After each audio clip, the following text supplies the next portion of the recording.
Y la idea básica de este tema es lo que nosotros siempre estamos buscando en lo que sería la ingeniería, ¿no? La ingeniería siempre se trata de aprovechar las distintas posibilidades científicas que tenemos, transformarlas en una innovación y después una utilización tecnológica a una escala mundial, una escala grande, en la cual nos permita a nosotros hacer un aprovechamiento energético, ¿sí? Como en el caso que nosotros vamos a empezar a ver ahora, que es muy importante porque vamos a ver que este tipo de emisiones de radiaciones tiene una alta cantidad de energía, ¿sí? Y el aprovechamiento a nivel mundial es muy importante. ¿Sí? Si bien tiene una mala fama este tipo de energía, ¿sí? Si bien tiene una mala fama, es un tipo de energía que es la relación energía-densidad de energía, ¿sí? Que nosotros vamos a tener, resulta muy útil, ¿sí? Entonces, ¿por qué digo esto? Por ejemplo, nosotros estamos siempre hablando actualmente de lo que son las energías renovables, ¿sí? Como la energía solar, la energía eólica, pero para tener un aprovechamiento y tratar de alimentar las necesidades de una ciudad, como por ejemplo la ciudad de Córdoba, el parque eólico y el parque solar que nosotros tenemos que estar desarrollando ocuparía una cantidad de metros cuadrados tremenda de superficie, la cual estaría inutilizada y que no se podría utilizar para ninguna otra cosa, sino es solamente para el aprovechamiento energético. Entonces, este tipo de energía que nosotros podemos sacar a través del átomo, ¿sí? Es un aprovechamiento que nos da una alta relación entre la energía que yo tengo y el tamaño de la partícula a partir de la partícula o del tamaño de la instalación que yo tengo poder hacer ese aprovechamiento energético. ¿No?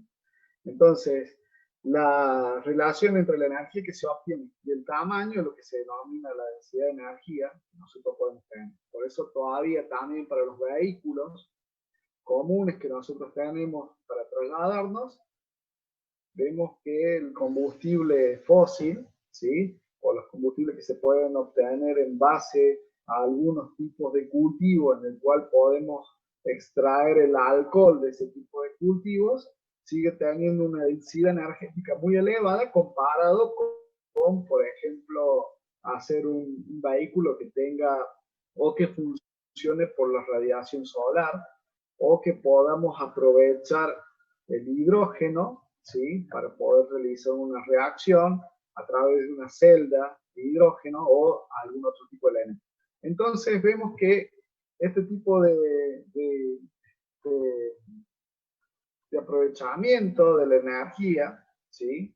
A través de las radiaciones y la radioactividad, fue muy importante, si bien nosotros tenemos que ocurrieron algunos accidentes, ¿sí? Y también hubo un uso no pacífico de este tipo de energía, podemos decir que países de Europa, como por ejemplo Francia, continúan con una gran cantidad de producción de energía para abastecer las necesidades del país, en el cual la energía atómica ocupa aproximadamente el 80% de la generación de energía en un país como este. Fíjense después, vean una matriz energética, busquen matriz energética eh, en Google o en algún otro buscador, van a ver las matrices energéticas del mundo y van a encontrar que los países, muchos países desarrollados, continúan utilizando la energía del átomo, ¿sí? Para poder abastecer sus necesidades de energía, ¿sí? Su alto consumo de energía. Obviamente que esto está entrelazado y viene a cuento de todo lo que ya venimos charlando referido a lo que vimos de modelos atómicos, ¿sí? Ese tema de modelos atómicos fue muy útil como un disparador para entender que nosotros podemos extraer energía del reordenamiento de los electrones cuando los excitamos. Quiere decir que si nosotros excitamos un átomo, ese átomo cuando lo excitamos hace que los electrones que nosotros tenemos en los orbitales cambien de orbital, y al cambiar de orbital tienen una absorción de energía y después la devuelve esa energía, y esa devolución de energía nosotros nos permite aprovechar esa cantidad de energía que se devolvió en forma de energía lumínica, por ejemplo. Pero, si nosotros también tenemos la posibilidad de combinar átomos distintos, ¿sí?, en una relación estequiométrica adecuada, ese reordenamiento de electrones, cuando combinamos átomos distintos, podemos tener una reacción que se denomina exotérmica y nos permite a nosotros obtener energía también. Esa reacción exotérmica, como por ejemplo un combustible que nosotros tengamos y lo mezclamos en forma adecuada en un ambiente con la presión y la temperatura adecuada, nosotros podemos tener una explosión, ¿sí?, que sería el carbono que nosotros tenemos ahí con el oxígeno que ponemos en fuego, en esa relación estequiométrica adecuada, podemos obtener una cierta cantidad de energía de esos elementos. Pero si nosotros, en vez de realizar ese reordenamiento de los electrones y modificar esos átomos y generar una molécula nueva, como por ejemplo el dióxido de carbono, ¿sí?, en el cual la combinación de carbono y oxígeno me permiten a mí obtener una cierta cantidad de energía, ¿sí?, debido a que la reacción es exotérmica. Si nosotros, en vez de hacer eso, lo hacemos pero en función de separar el núcleo de un átomo, ¿sí?, tenemos un átomo como por ejemplo, y metemos ya el nombre de uno de los átomos más utilizados para esto, un átomo de uranio, nosotros podemos, al dividir ese átomo de uranio, podemos obtener una cantidad de energía que es muchísimo más grande que si lo hacemos reacomodando, entre comillas, los electrones de los compuestos que nosotros tenemos. Quiere decir que en este caso la posibilidad de obtener energía es con tamaños más pequeños de partículas obtener cantidades muchísimo más grandes de energía que haciéndolo de la manera tradicional que lo viene haciendo el ser humano. Este fenómeno que nosotros vamos a comenzar a ver acá va a exigir que de alguna manera podamos o tengamos que ver no en sí el átomo, sino el núcleo del átomo, ¿sí? Quiere decir que ese modelo atómico que nosotros estuvimos viendo, que fue evolucionando el modelo atómico en virtud de la posibilidad que tuvo el hombre de, entre comillas, ver cada vez más hacia lo pequeño, ¿sí? Entonces ese modelo atómico que fue evolucionando llega en un momento dado, como en el átomo de Bohr, a establecer que tenemos un núcleo atómico, ¿sí? Y posteriormente esa idea obviamente ya quedó consolidada, pero avanza hacia la concepción más moderna del átomo, en el cual tenemos un núcleo atómico y no tenemos órbitas, sino tenemos orbitales. Por lo tanto, en esa situación ahora ya vamos a poner ojo en lo que sería esa zona pequeña del átomo, que es el núcleo atómico, que es donde está concentrada la mayor cantidad de masa que nosotros vamos a tener en ese átomo, ¿sí? Ya que el resto del átomo es un lugar vacío donde tenemos solamente el movimiento de los electrones alrededor de ese núcleo, ¿sí? El movimiento de los electrones alrededor de ese núcleo, y fíjense que estoy diciendo, tenemos el movimiento de los electrones, no estamos diciendo que el electrón orbita alrededor del núcleo, sino que vamos a la concepción en el cual el electrón, de acuerdo a los niveles energéticos y de acuerdo a los números cuánticos que estuvimos charlando en el capítulo anterior, vamos a tener la distribución de electrones en función de la característica del átomo que tengamos. Obviamente acá ya la cuestión pasa a algo mucho más interesante. Fíjense que no lo marqué acá, pero cuando nosotros estamos hablando, lo marco ahora, cuando estamos hablando del núcleo, ¿sí? Del núcleo del átomo, ¿sí? Estamos hablando de un núcleo de 10 a la menos 15 metros para el átomo de hidrógeno, y para los elementos mucho más pesados podemos llegar al orden de 10 a la menos 14 metros. Quiere decir que estamos hablando de un tamaño extremadamente pequeño de ese núcleo atómico, ¿sí? Obviamente hay una relación empírica que les muestra ahí la fórmula 5.1, en el cual relaciona el radio atómico con el número atómico, que es la suma de los protones más los neutrones, como les muestra ahí, ¿sí? Entonces, ahí vemos la importancia de lo que estamos charlando. Pero no solamente eso, si uno dice que tenemos el tamaño del átomo, ¿sí? El tamaño el tamaño del núcleo, podemos con el tamaño del núcleo y con el tamaño y con la masa que tienen los elementos que componen ese núcleo, podríamos sacar cuál sería la densidad que nosotros tenemos del núcleo atómico. Y fíjense el valor de densidad que les está mostrando la fórmula 5.2 acá. Estamos hablando de una densidad extremadamente elevada, ¿no? Fíjense, es 1,49 por 10 a 18 kilogramos por metro cúbico. Es extremadamente elevado el valor de este núcleo atómico, ¿sí? Y en su densidad, ¿sí? Como para que ustedes tengan en cuenta, si ustedes lo pudieran ponderar con valores conocidos, como por ejemplo el hierro, ¿sí? Estamos hablando de que el hierro tiene una densidad de 7.800 kilogramos por metro cúbico, ¿sí? Fíjense que acá no ni arranca una cosa comúnmente utilizada, ¿sí? Ni hablar del mercurio, que son 13.600 kilogramos por cada metro cúbico que tenemos de mercurio, ¿sí?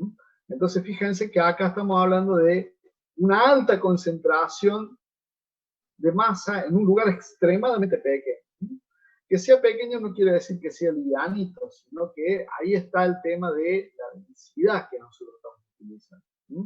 Fíjense el valor y el fundamento que estamos buscándole para que se pueda entender de qué se trata.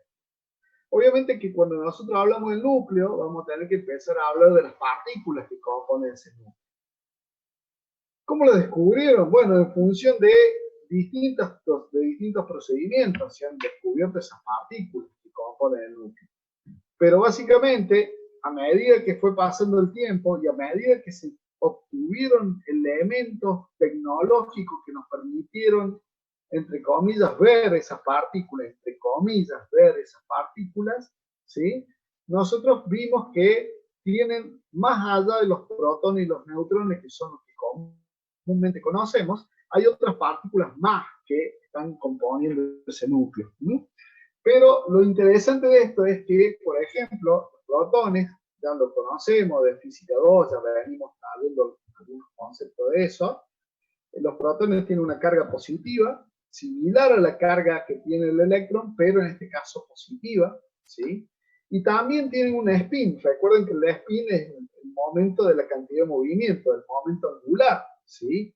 Intrínseco de ese elemento, ¿sí? Si ustedes lo buscan entre los números cuánticos que habíamos charlado de la unidad anterior, después de que Bohr tira el primer número cuántico que permite explicar un sinnúmero de cosas y establece cuáles serían los criterios para lo que sería la excitación de los electrones en ese momento, en ese modelo atómico que él plantea. Los científicos posteriormente logran determinar que tenemos lo que se denomina el spin, que obviamente es ni más ni menos que el momento de la cantidad de movimiento que es intrínseco a esos elementos que son tan pequeños. Quiere decir que nosotros podríamos decir que estos elementos, los protones, tienen las características similares a los electrones, nada más que la carga es positiva y tienen una spin. Ahora, lo que nosotros tenemos que ver también es que hay otra partícula más que le da una cierta estabilidad a un núcleo atómico, cuando ya el núcleo atómico tiene un tamaño mayor que el núcleo atómico fundamental, que sería el de un átomo de hidrógeno, en el cual el átomo de hidrógeno podemos tener que simplemente el núcleo está constituido por un protón, ¿sí? Y vamos a ver otros elementos más que están acá en este apunte, y en esta parte del apunte, que son los isótopos. Vamos a ir viéndolo un poquito más adelante y vamos a charlar de ese elemento y vamos a pararnos un poquito ahí también. Esta característica del neutrón es muy interesante desde el punto de vista de la estabilidad, ¿sí? De la estabilidad del núcleo, debido a que, de acuerdo a la cantidad de neutrones que nosotros tengamos en un núcleo ya de un elemento que sea un poco más complejo, nos va a permitir a nosotros saber si ese elemento es estable o se va modificando en el tiempo, ¿sí?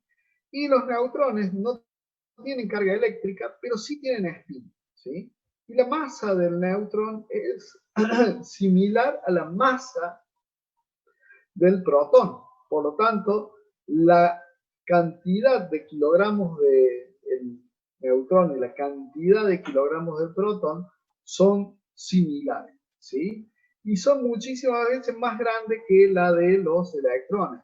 Si ustedes recuerdan, la masa del electrón estaba como a la 10 a la menos 31 kilogramos, y acá estamos hablando de que es 1,6 por 10 a la menos 27 kilogramos. Fijémonos en la característica esta que nosotros tenemos de la masa del neutrón y del protón. Obviamente que a medida, fíjense que acá les nombra quién fue el científico que determinó la existencia del neutrón, ¿sí? Entonces, esto es muy interesante porque ese neutrón, cuando está suelto, tiene una cierta vida, ojo, tiene una cierta vida, y después se, entre comillas, desaparece. Obviamente que no puede desaparecer de la nada. Algo pasa con ese neutrón cuando está fuera del núcleo atómico, ¿sí? Cuando nosotros vemos esta ecuación, la 5.13, en la cual nosotros bombardeamos un núcleo de helirio con una partícula alfa, que la partícula alfa está compuesta por 2 protones y 2 neutrones, ¿sí? Vemos que se transmuta, quiere decir que pasa a otro elemento, deja de ser helirio, y tenemos lo que sería el carbono y la emisión de un neutrón, ¿sí? Esto es muy interesante desde ese punto de vista porque vemos que podemos modificar el material que nosotros tenemos, ¿sí? Que era algo que hace muchos siglos atrás, obviamente eso era casi como hablar de brujería, ¿no? Pero obviamente en un momento dado todo el mundo quería convertir a algún tipo de metal no noble en un elemento precioso como el oro. Entonces de ahí salían los famosos alquimistas tratando de hacer esto. En este caso nosotros vemos que en algunas situaciones nosotros podemos modificar el átomo que tenemos y obtener un átomo distinto al que nosotros teníamos, ¿sí? Como por ejemplo en el caso del ejemplo este que pone Chadwick, que es el que utilizó para poder determinar la existencia del elemento que le denomina neutrón. También tenemos partículas alfa, partículas beta. Las partículas beta, estamos todos hablando de partículas que son de origen nuclear, ¿sí? Y si son partículas alfa, son partículas que salen del núcleo cuando el núcleo tiene una cierta inestabilidad. Las partículas beta también, ¿sí? Son partículas que son electrones que, entre comillas, saldrían del núcleo, ¿sí? Y que pueden tener carga positiva o carga negativa. Lo vamos a charlar un poco, ¿sí? Vamos a dar algunas explicaciones de esto, pero desde el punto de vista de lo que nos hace falta a nosotros, que es la mirada tecnológica de esto. También tenemos otras partículas que salen del núcleo, como por ejemplo los fotones gamma, que son radiaciones electromagnéticas, ¿sí? Y también tenemos el neutrino, que también nos sirve para poder explicar qué es lo que pasaba cuando se emitían partículas en un núcleo inestable. Podemos romper un cierto núcleo y había que explicar qué pasaba con la cantidad de movimiento de ese elemento. Recordemos que en esa situación nosotros cuando excitamos de alguna manera un núcleo y le arrancamos, entre comillas, estoy hablando feo, estoy hablando en cordobés básico, pero soy cordobés, no queda otra, nosotros le arrancamos una parte a ese núcleo tiene, cuando lo choca otra partícula, adquiere una cierta cantidad de movimiento que es un vector, y cuando emite la otra parte, o sea, el desmembramiento de ese núcleo, sale con una cierta cantidad de movimiento. Y si no cerraba el número, era que de alguna manera alguna otra cosa se emitió en ese momento. Bueno, en algunas experiencias se emiten neutrinos, ¿sí? Y también tenemos los neutrinos y tenemos los antineutrinos. La característica del neutrino es que tiene una masa muy, muy pequeña, ¿sí? Si ya la masa del electrón es pequeña, la masa del neutrino es 1000 veces más pequeña, ¿sí? Entonces, en esa situación vamos a ver que este elemento también se logró ver cuando nosotros estábamos buscando esa característica de explicar la cantidad de movimiento con la que quedaban las partículas que salían o que quedaban posteriormente a un desmembramiento de un núcleo, o una separación de un núcleo cuando lo hacíamos inestable, y en esa inestabilidad el núcleo se terminaba partiendo, por decirlo de alguna manera. Y no se logra una explicación, sino que la explicación primero arrancaba de la búsqueda teórica de esa partícula, y posteriormente, para poder encontrar esa partícula, nosotros que de alguna manera tenemos que provocar que rompamos ese núcleo y podamos tener evidencia de las partículas que salen desprendidas y que por ahí tienen una vida, y que tienen una vida muy corta. Por lo tanto, hay que tener los medios tecnológicos para poder detectar. Para poder hacer esto, lo que se necesita son partículas a altísimas velocidades, ¿sí? Los primeros elementos, que también lo vamos a charlar acá en este capítulo, ¿sí? Fueron aceleradores de partículas, ¿sí? Pequeños, incomparables con los aceleradores de partículas que existen hoy en día, que nos permiten determinar elementos como los mesones, que son cada vez muchísimo más pequeños, ¿sí? Muchísimo más pequeños, que tienen cargas, ¿sí? Tienen cargas positivas, tienen carga negativa, o tienen carga neutra, ¿sí? Y en esa situación, nosotros podemos llegar a determinar. Obviamente también, ustedes si han escuchado, ¿sí? No es el objetivo de nuestra materia, pero sí deben haber escuchado que también hay otras partículas como el bosón de Higgs y algunas otras partículas que recibieron el nombre de la partícula de Dios y todo ese tipo de cosas, ¿sí? Entonces todo eso se logra con aceleradores de partículas que le dan una gran energía cinética a una partícula también muy, muy, muy pequeñita, con la que nosotros vamos a impactar de lleno contra un núcleo atómico, ¿sí? Obviamente que nosotros hemos hablado de esas partículas que están en el núcleo, y por ahí nosotros podemos tratar de buscar el entendimiento con los vamos a decirlo así, con campos de fuerza que hemos estudiado. Los campos de fuerza que nosotros hemos estudiado están la fuerza gravitatoria, el campo magnético, ¿sí? Y el campo eléctrico. Pero en este caso, el núcleo tiene características que no pueden ser explicadas con esos campos que nosotros estamos buscando. Por lo tanto, nosotros estamos hablando de que en este caso, lo que se va a utilizar para poder explicar qué es lo que va a ocurrir en el núcleo son características que funcionan solamente a la distancia en las cuales están vinculados los elementos que están en el núcleo, y charlemos solamente de elementos como protones y neutrones, ¿sí? No busquemos las otras partículas más chiquitas que también podemos ver que conforman al protón y al neutrón, porque uno dice, bueno, pero si ya vimos que podemos tener en el núcleo partículas, ¿qué forman esas partículas y qué hay detrás de esas partículas? Hoy hicimos una clase introductoria, vamos a hablar la clase que viene cuando se corte acá ya no volvemos, sino que vamos a volver la clase que viene. Vamos a buscar cuáles son las fuerzas que funcionan en esa distancia y no vamos a tratar de demostrarlas, sino que vamos a enunciar esas fuerzas, van a ver que simplemente están enunciadas, y vamos a tratar de entender un poco a qué distancia funcionan esas fuerzas y por qué funcionan como funcionan esas fuerzas, ¿sí?